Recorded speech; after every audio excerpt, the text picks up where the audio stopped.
So we're doing the art of wearing 50 hats in the fashion and beauty world.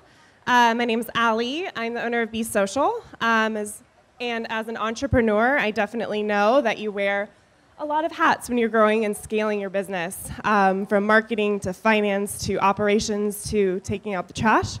I think we definitely do it all. So I'm excited to have these 4 entrepreneurs, moguls on this panel. So I'll do a quick introduction, and then we'll dive into some questions, and then do audience Q&A.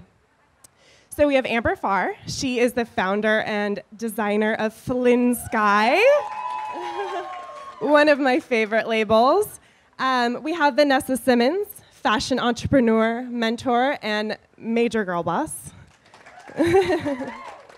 And I'm totally going out of order, I just realized. We have Audrina Patridge. She is reality TV star, blogger, and swimwear designer of Pray Swim. And Michael Costello, prominent celebrity fashion designer and reality TV star. I'm so excited to have you guys all here, and I have so many questions for you. Vanessa, I want to try and start with you. So you truly do it all. I was reading a lot about you. Reality TV, fashion designing, mentoring young women. So what's your advice in having your hands in a lot of different projects? It definitely can be really difficult when you have so many different goals and so many different things, your hand in so many different things. So my biggest piece of advice is organization, so that you don't feel overwhelmed. Giving yourself tasks that you can realistically do every day instead of piling on a bunch of things and then feeling depleted at the end of the day because you didn't really get to accomplish all of them. So organization is key. I definitely prioritize day to day what I'm going to be working on and exactly what I'm going to be giving my energy so I can give it my 110%. So organization, I think, is definitely key. Super key, I agree. Are there any tools or apps or software that you use to stay organized? Yes, my calendar is everything on my iPhone, number one. It stays me too. packed. It's what reminds me of what I have to do every day.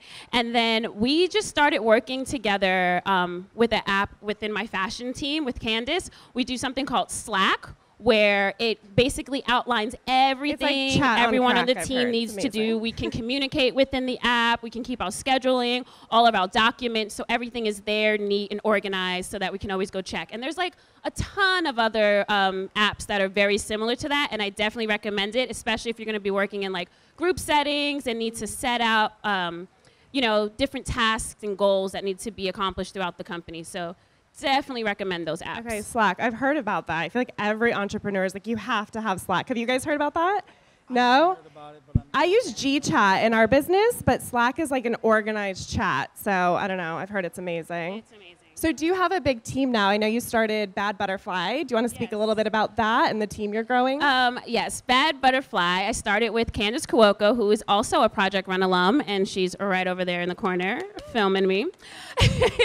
And it's all about empowering women not to stick to what society standards say how we should dress, how we should feel, what we should be doing. It's all about empowering us through fashion and also socially consciously, just being who we want to be and not sticking to what anyone else says we should be and how we should be dressing. We should be dressing to how we want to be and what makes us comfortable, what makes us feel powerful, what makes us feel sexy, how we want to be. So that's what Bad Butterfly is all about. It launched at LA Fashion Week about 3 months ago, and we're debuting a spring-summer collection at New York Fashion Week this September. So super excited. Awesome. You can check out everything at bad-butterfly.com.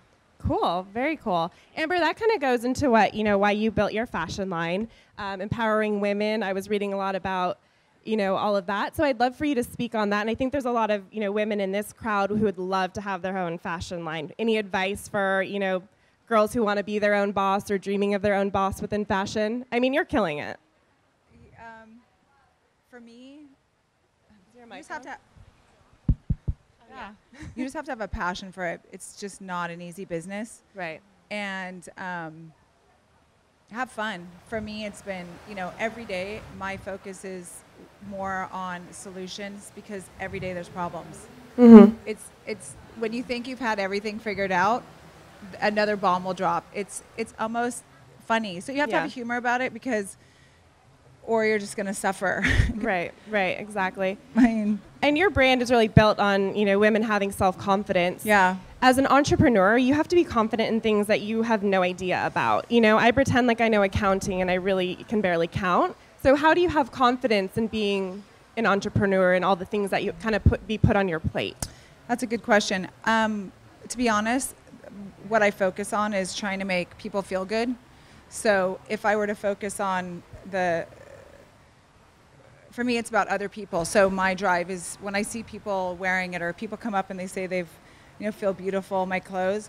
That's honestly what my whole brand is built on, including my employees. Like just having a good time and knowing that it'll evolve. If you wake up every day and you're moving forward and you've got a goal, which I think is the most important thing when you start a business, is like to know where you want to go, because everything else is up in the air. So, being goal-oriented, I think. No, that's good advice. And you've grown your brand in Venice, correct? Yes. So local. Out of my garage. And yeah, that's crazy. And now you're in Revolve. You're everywhere. It's one of my favorite fashion lines. So any advice? Any advice for scaling your team, growing a team? Taking that hat off of maybe you don't handle marketing anymore. Letting go of those things. There's a couple things. I had a girl tell me when I first started that always keep one form of social media yourself. I do all my Instagramming. It's my voice. It's my heart.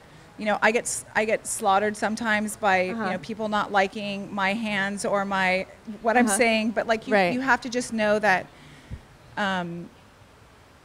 like people want to relate to you. So I feel like that's really important with being part of social media of some sort. Right. So to this day, you're still handling the Instagram account? Yeah, all of it. I mean, I have a team. Oh, so the other thing is I hire for my flaws. I know my lack. So when it comes to organization, I'm not. I have ADD. By the time the questions come out, I've already forgotten it. I can repeat them. I'm horrible at talking in front of people. But, overall, it's you have to. Oh, and then in the beginning, I did everything. I have this joke about ordering products at 3 a.m. because I was packaging and I was, shipping, and I had an intern, and you learn your business. And every one of my employees, most of them are here, are interns that came to the company, and now my daughter calls Allie CEO, but she started as an intern. Yeah. Monica, who does the web, was an intern. Right. Christina, intern. So, people, I feel like they start companies, they have an ego, and they feel like there has to be so much, they have to hire all these people. Right. No. Well, that's good advice. Good advice. Audrina, you too, you've taken Prey. I can relate to her so much with what she just said. Yeah, really? I know, we've been talking, but we haven't met in person, so we finally got to meet today. And you have a similar style, and I'm surprised you don't know each other. Just manufacturing. We're like, help. I know. Oh, yeah. That's a lot. Do you want to speak to that? You've scaled your business, too, and grown your retail accounts. It is really difficult, and like Amber said, you have to have that passion and that drive, because there's going to be a lot of people telling you just to stop, like, what are you doing? And you can't give up. And also, like, I am so hands-on with everything. I'm in the office shipping to everyone, like, with my baby and the playpen, sitting there playing. You have to do it all. And, I am hands-on with the social media. I also have a team now that does that and marketing. And, we've worked out a lot of kinks, but it's taken a while. And, a lot of people don't know, but I've been working on this for 4 years. Wow. And we've had a lot of setbacks, but long story short, it's like we're finally at a place where it's solid and we're good. Yeah. Yeah. I love it. You look like you're killing it. And you have Swim Week, right? Coming up next week? Yes, we're preparing for Miami Swim Week. We're showing on Friday next week. So that's awesome. That's really exciting. If you guys don't know, Swim Week is like New York Fashion Yeah. Week of the swimwear industry. It's really fun. It Really is. fun. Michael, you also balance multiple roles. So how do you balance it all? And is there one project you have more passion in than the other? And kind of how do you figure out what you put your hands on and what you delegate? Before I answer that, I have to say I'm totally fangirling right now, because this is so surreal. Like, if you would ask me 5 years ago if I saw myself sitting with these fabulous ladies who I all really admire, I'm such a fan of everything that you do. And I always tell our business, I said, if we could just see, she's good. And let's just face it, I was Audrina, my ex was Lauren, and and we all had a Heidi that we didn't like, and like, I love this right now. And like, when you and your sister would be on that show and you guys came up with an idea to do the sneakers and everything, and it was just so much motivation and so much inspiration. So to be up here on this panel with you girls, I just have to say I'm kind of fangirling a little bit.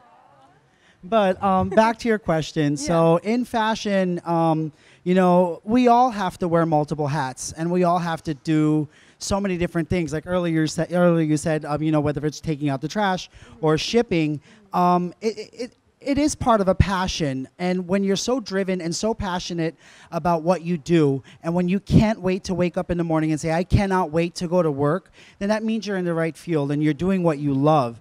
Every single day, whether it comes good or bad, or whether somebody did a $10,000 chargeback on a gown and you're like, oh my God.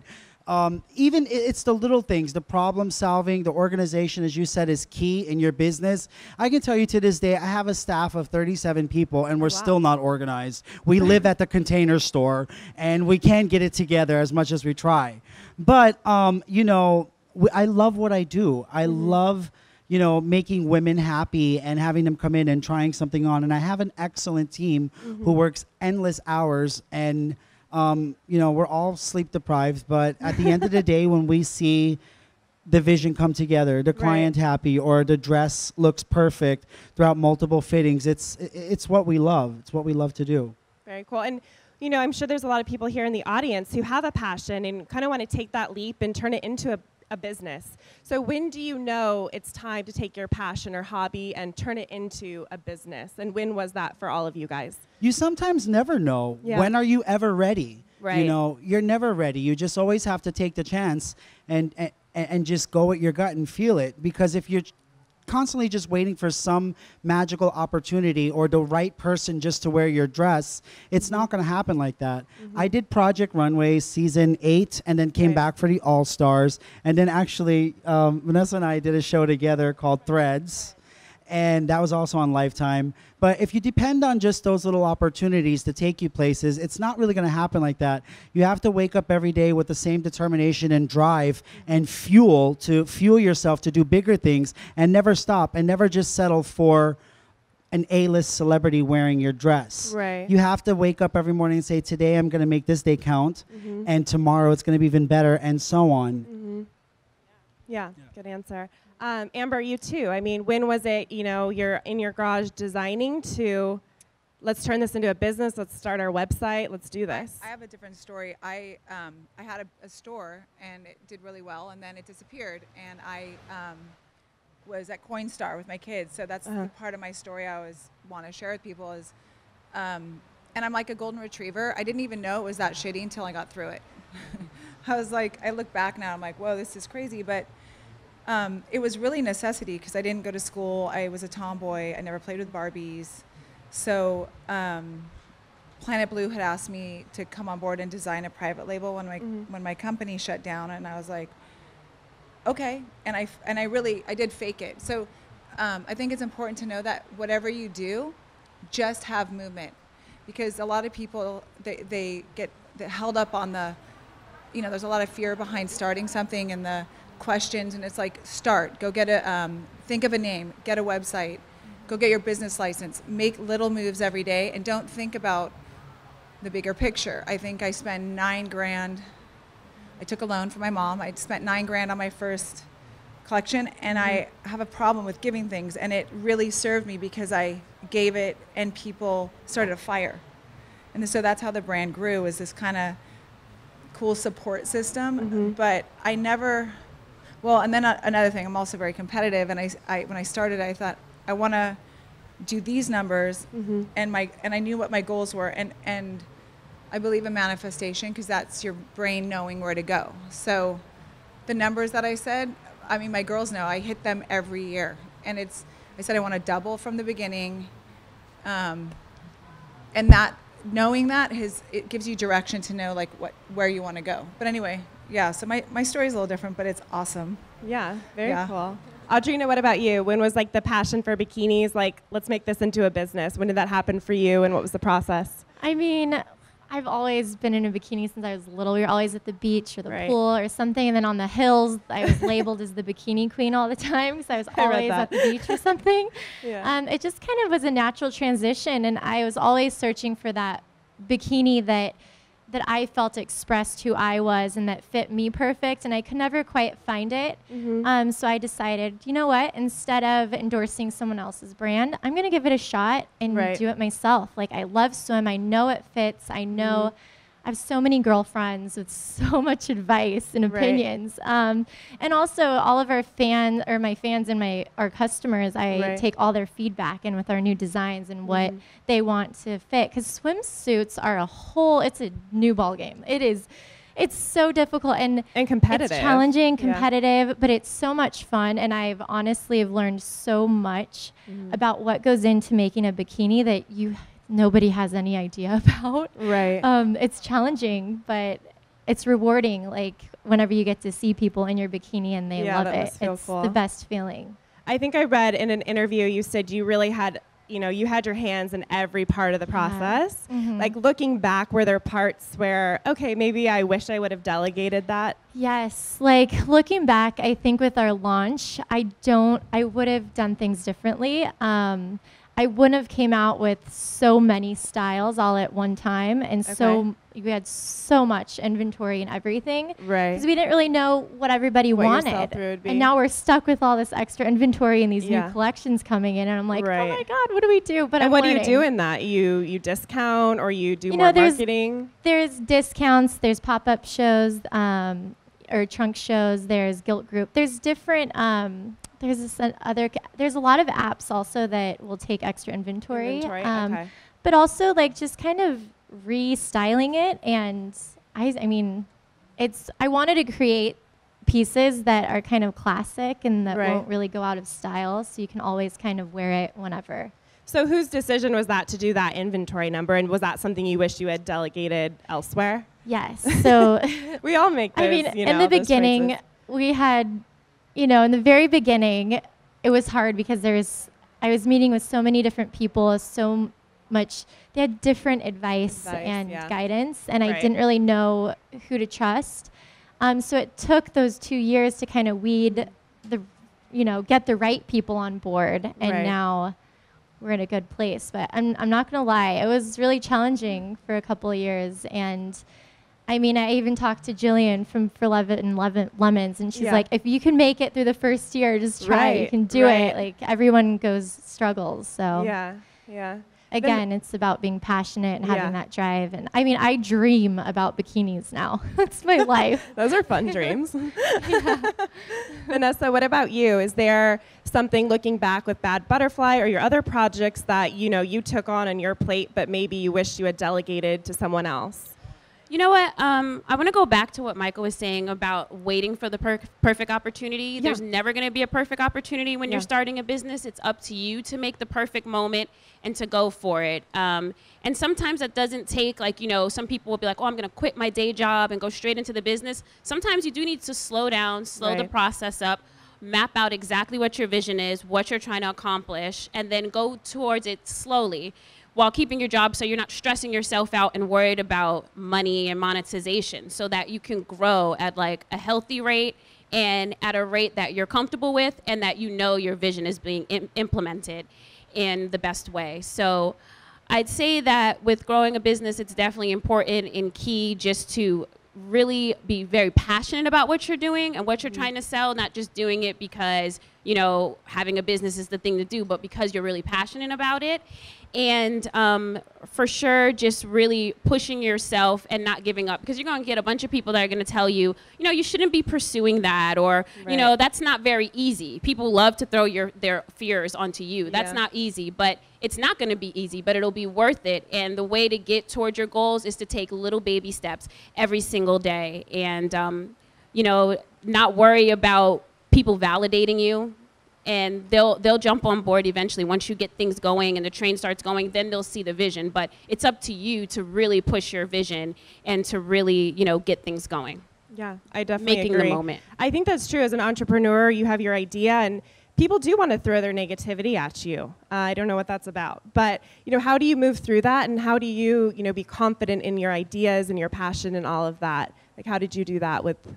It's definitely brushing off those negative Yeah. things that people say to you, but then also being able to go in and see what things are constructive and what Right. things you can apply to what you're Or learn doing and from. not taking offense. Some things people are just being haters and they don't want to see you progress. Yeah. But a lot of things, sometimes you have to like step back, look at the big picture and be like, okay, how can I create, like constructively apply that to what I'm doing to become better? Because overall, having your own business is about growth, and it's not going to be perfect when you launch. There's going to be obstacles and things and challenges that come up. It's about the growth and where you can go. It's not about where you start. It's all about how you are growing and going forward. Yeah, no, that's good advice. What about you guys? Any advice on, people who might be pushing their negativity on your ideas, and how do you move past that and have confidence in your ideas? Well, one thing I do, I'm always reading the comments on Instagram.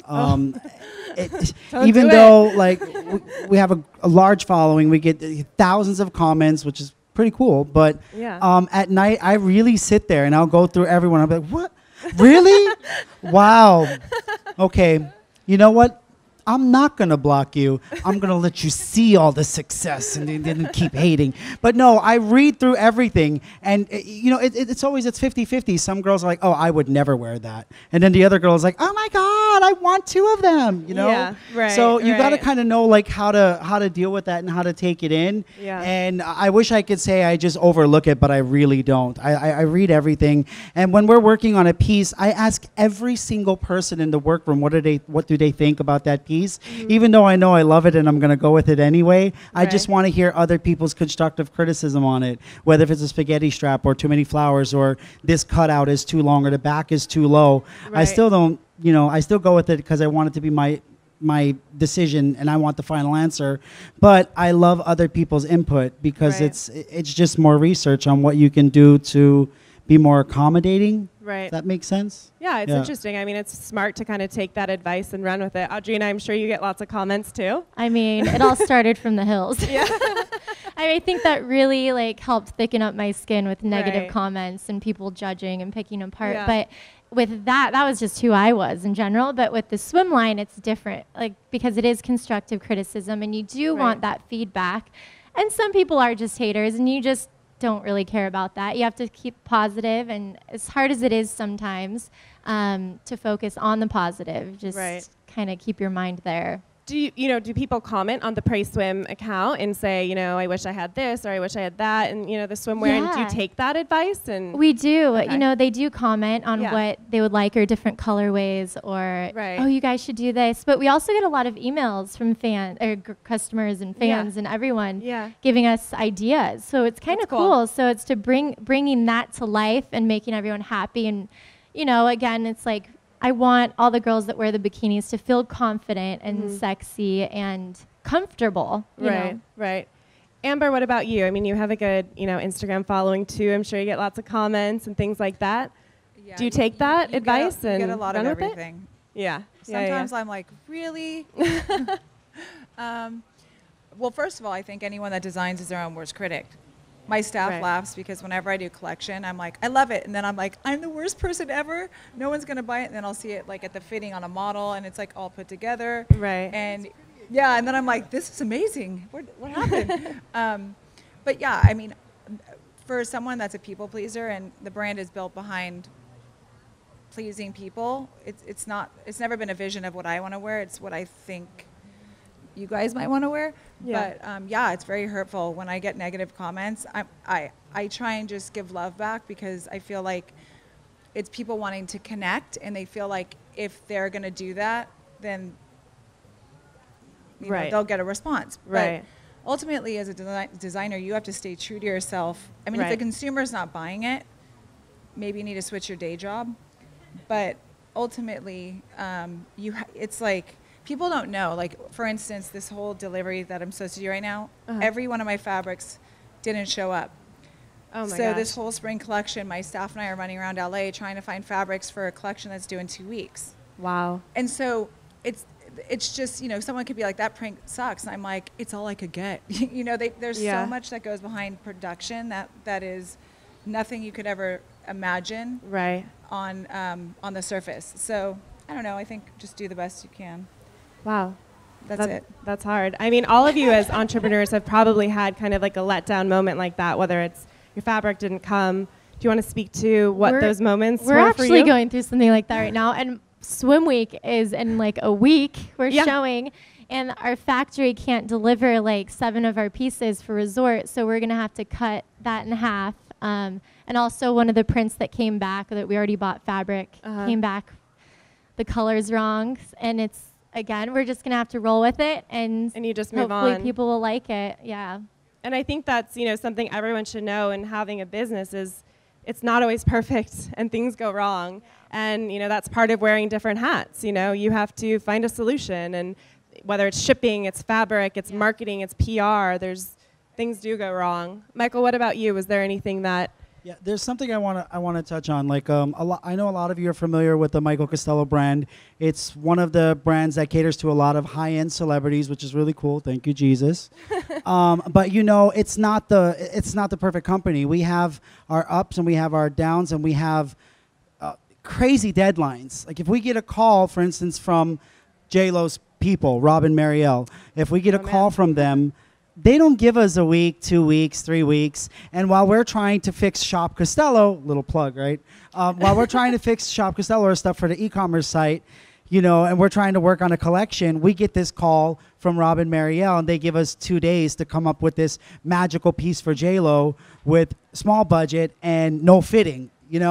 It's a setback for us. And although it seems like it's very glamorous, and people, this is one of the DMs that we get like all the time and emails that we get all the time. How do you manage to put out 2 collections and dress all these celebrities and then get all these people ready for this and it's hard. And yes, it does take a team, but sometimes we have to sacrifice. We have to put our major paying clients aside just to work on this one magnificent piece that is probably may or may not going to be the option. Right. And sometimes, you work so hard on it, 2 days, 24 hours, 12 people, hand sewing, hand beating, and then, she goes with the Zuhair Murad.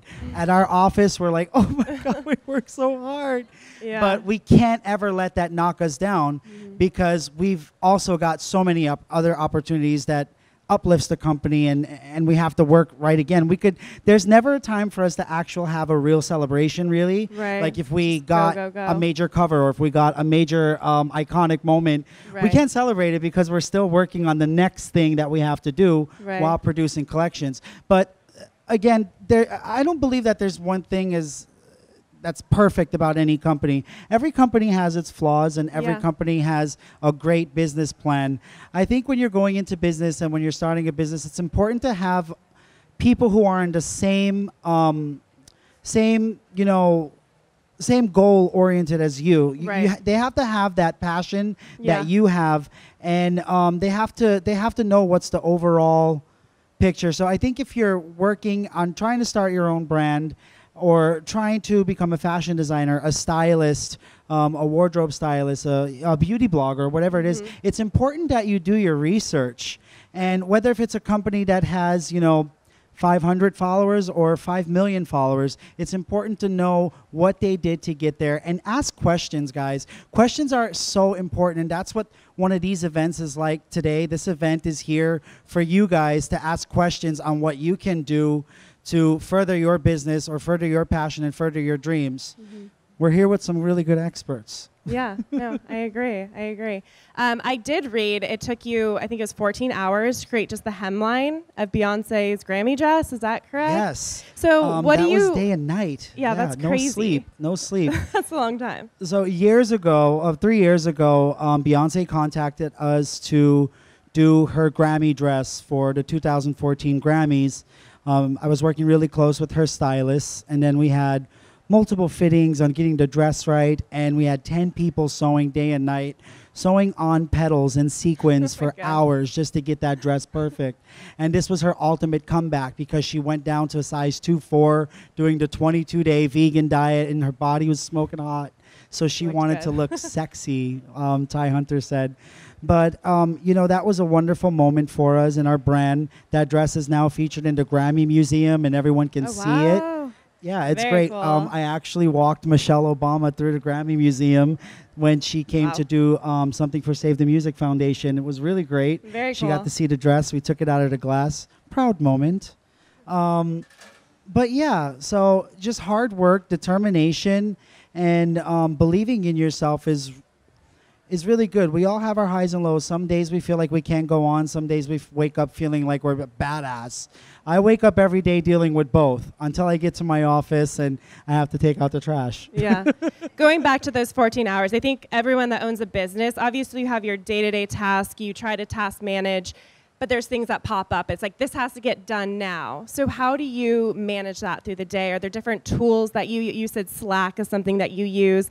Any like organizational tools that you use to, okay, we're focusing on Beyonce's dress right now, everything else gets pushed back, and how do you organize that? I think for me, it's part of having a lot of people in the business that I can Yeah. trust. Yeah. So I like everybody to not only be able just to do the shipping or hand sewing or that. I want everybody that I can trust to say, hey, go get the invisible zipper right now from the store and then bring it back and have this person put Right. in this and you do this and you do that. If Right. you have a team that's willing to do everything, no matter what their job title is, it's very important. I don't have people who work for me and give them a specific job title. I want everybody to kind They of wear like every hat. assess the situation and do it, because we constantly have these moments coming up, especially during like red carpet award season and show deadlines and trunk Right. shows and pop-up shops. There's always something that's going to pop up. You just have to know what. And you know what? A big thing is you have to learn how to say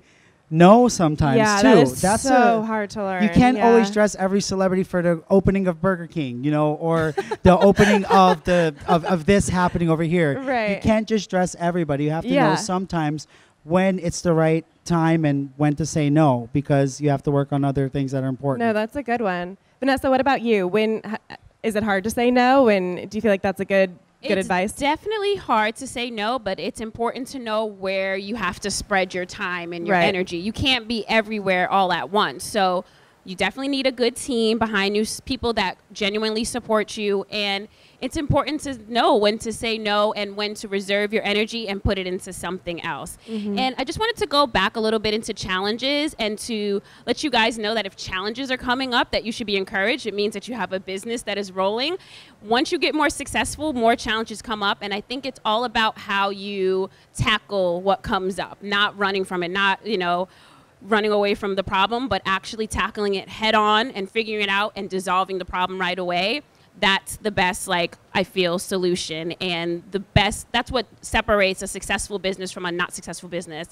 People that are willing to go right and dig right into the challenge. Very difficult. Who wants to deal with that? But Right. it's very necessary if you want to have a successful business, because challenges will always come up. Right. I feel like a big point of conversation today has been passion. And obviously you all have passion. You started these amazing businesses. But how do you find employees that also have passion? And are there different places you look to hire? Is it LinkedIn? Is it people reaching out on Instagram? I feel like that's a hard part of growing a business, finding great employees that can support your vision.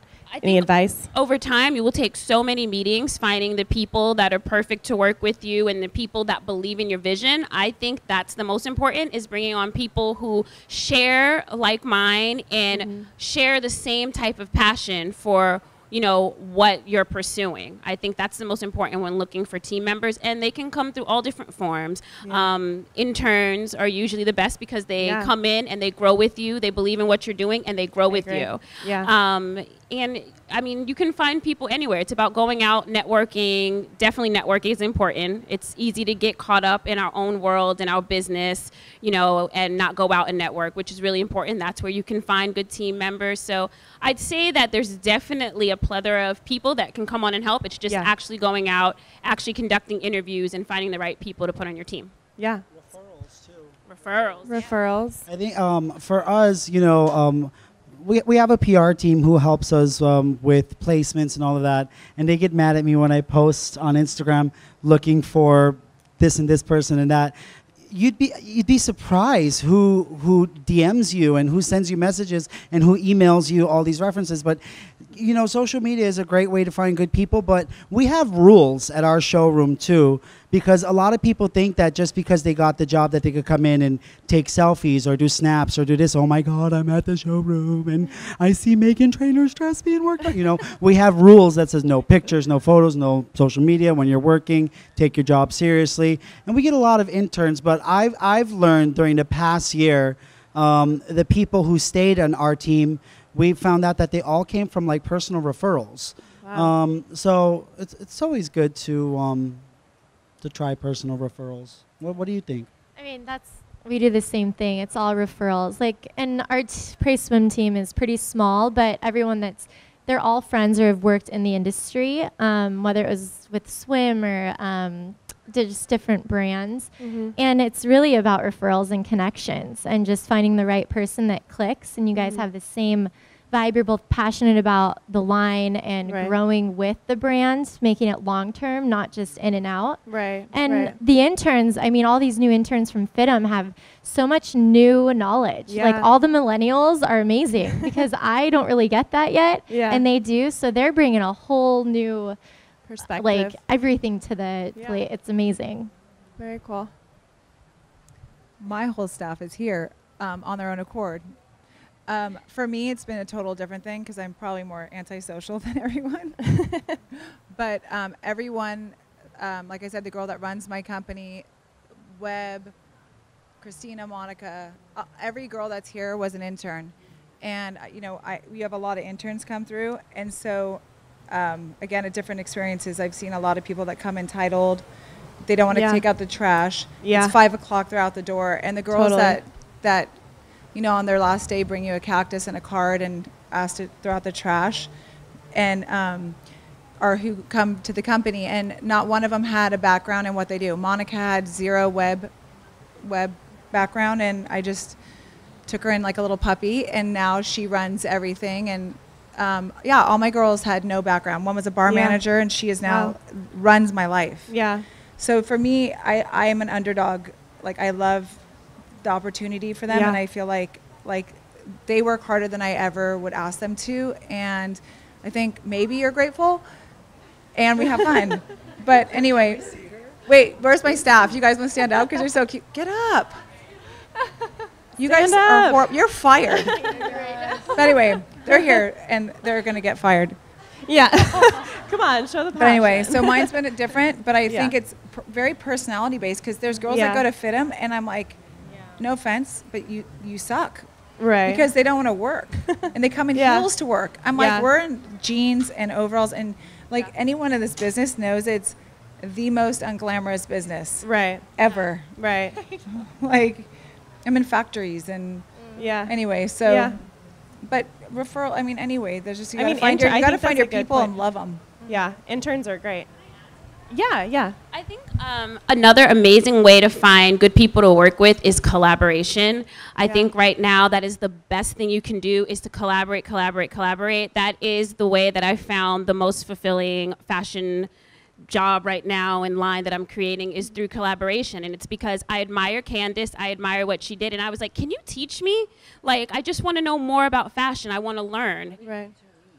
We met through friends, and literally I wanted to know more about fashion. I wanted to dig in deeper, and I was like, can you teach me how to make a pencil skirt? And so we filmed this content for my website where she taught me step A to step Z, from patterning down to like sewing the skirt together. And it was amazing. And I was like, I want to come back in and do more. Can you teach me some more? And she's like, well, how about we do a collaboration? And I was like, oh my gosh. Very and cool. it started off with a collection, and now it's turned into a line. So I will say that collaboration is one of the most valuable things we can do. We have all the resources, all of social media that connects us. It takes nothing to just reach out and see if another person will be interested in collaborating.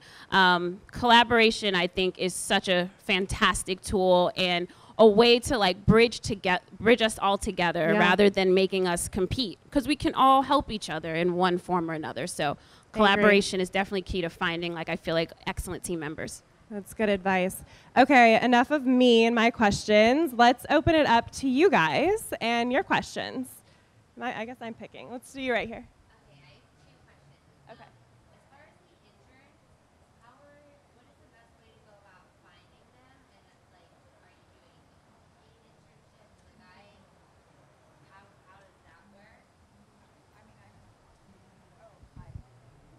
For us, now it's a lot easier because we go through social media. And I mean, I joke, do you want to work here? You know, and we'll get like 100 DMs. And so that aspect's easier. We have girls that come for 3 months for school and they can't be paid because they're doing it for credit. It really depends on, you know, if the person's amazing and they want longevity, then obviously it's like they need to eat. But if they're a student, then they can't be paid if it's for school. But they can also not work over 3 months. But that's when, if you don't have a company that's up and thriving, then the referral is the best way. Okay. And someone that wants to learn, like I always think it's a give. Okay, sorry, go on.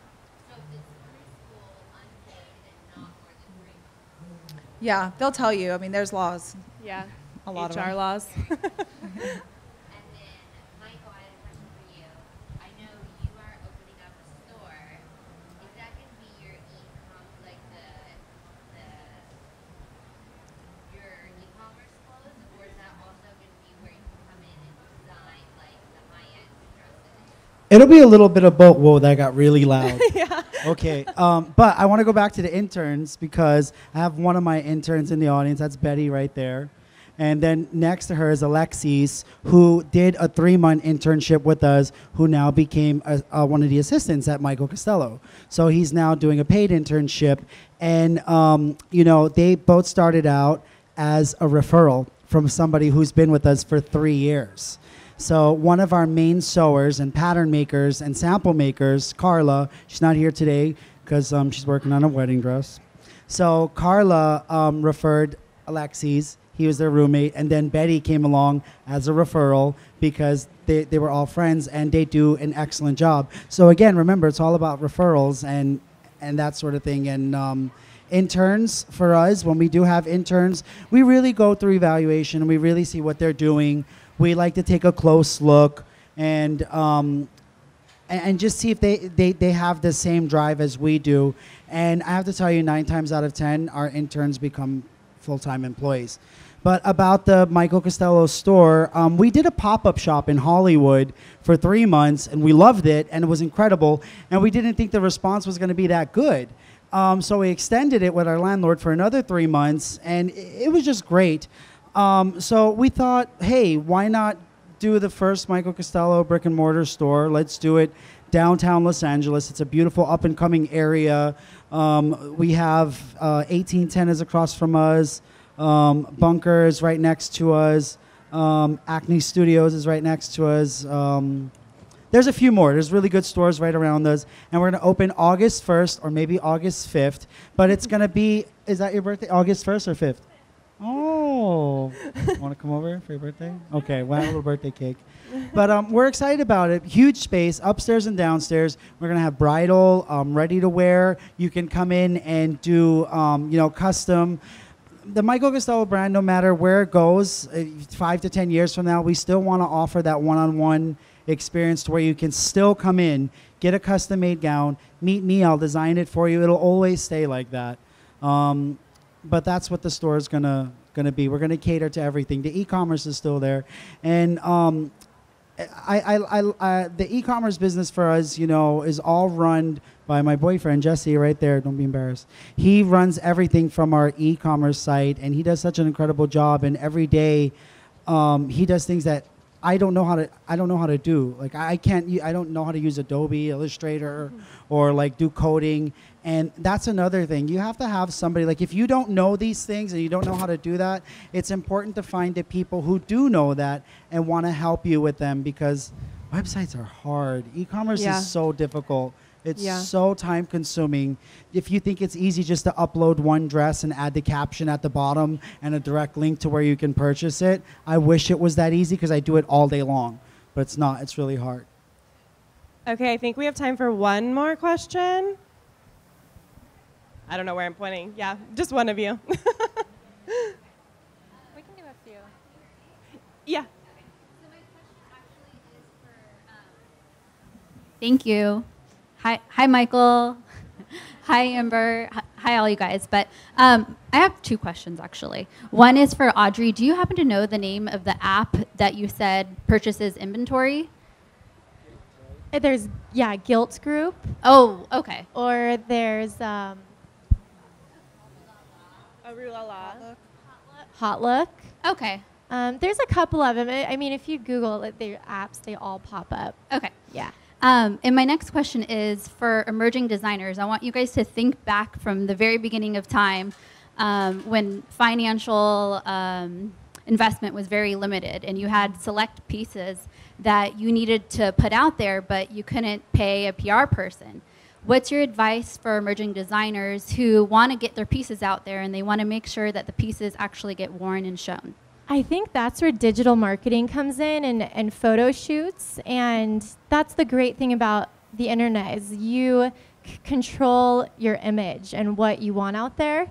And you hire the models, the photographer, you create this whole look, and whatever you want to push, that's what you focus on. And you kind of want to educate your customers about your pieces through Instagram or your website. And I think that's so important nowadays. Almost PR is important, but you can almost do your own PR sometimes through your website and your social media. I don't think you start with PR ever. I mean, we just started PR recently, and it's been a minute. But don't underestimate your friends and micro influencers because, you know, a lot of times people, you know, they're looking at these big influencers, but you look at someone that has an aesthetic that goes with your brand, and they can go a long way because they're getting you free content, and they're getting you, in you know, obviously in a way that is appealing to your customer, and it won't cost a lot. You basically, you're bartering. People think they have to go to these, you know, big people, and that's just, unless you've been in the industry a while, well, people are offering to do it for you because you kind of we've grown up with social media, so I think it's been easier for us. Now it's a different story. Yeah, it's kind of like quality over quantity. Okay. Yeah. Like, I want to touch on your question really quick. Okay, so I think this is great because you got two different sides to it, and I'm going to give you like my take on it also, because I've been repped by a PR company for the last 2 years and gotten guaranteed placements, maybes, yes or no's. The good thing is there are PR companies out there, fashion PR companies, that can help you. Some of them will take you on if you're, you know, just starting out. Some of them will work with you. Like, let's say you have a budget. You work with somebody in that PR company and tell them, this is my budget. These are my pieces. These are the people I want to reach. This is the audience I want to reach. I want to target the influencers, or I want to target the celebrities or the up-and-coming celebrities. They have divisions in their team to help you with your fashion brand. So, and that's depending who you are. If you're like a well-known designer, then of course you're going to get like really big placements because it's important for you to build your relationships with the stylist. It's important for you when you're posting your pictures, tag that stylist, hashtag, you know, what they're doing. They're going to see your work. You'd be surprised you'd get more bang out of social media than going to sign with a PR company. So know your hashtags, do your research on who to tag and who's styling who, and know your demographic. Know who the person is that you want to dress. For instance, if it's a fashion influencer like the gorgeous Sydney fashion blogger, tag her, comment on her. 10 times out of 9 at night, she's sleeping, she's going through her message, she's going to see what you tagged her in. She's going to see that beautiful flowy top that you designed, and you just might get a message, and then you just saved yourself $3,500 of going through a PR company. Yeah. But if you have the budget and you have a business plan and you know exactly what it is you want to do and that team can work with you on it, then by all means, try a fashion PR company, and I'd recommend Style PR. Cool. Yep, okay, so I guess we're out of time. So thank you everyone for listening. And can you guys all say where everyone can find you? I assume Instagram, your websites, maybe go through that quickly. Yeah, I'm on Instagram at Vanessa J. Simmons. I'm on the UCAM Beauty app as Vanessa Simmons, and you can check out everything on bad-butterfly.com. You can find me at the bar downstairs. My Instagram is Michael Costello, and you can also find us on shopcostello.com. Cool. I mean, Audrina Patridge, but my swim line, we have a website, praiseswim.com, or we also have an Instagram for that as well, just at praiseswim. Cool. I'm pretty much just Flynn Skye. I'm going to plug, I'm launching a separate high-end brand called Silk with a Y. So that's coming out in Cool. January. Awesome. So check it out.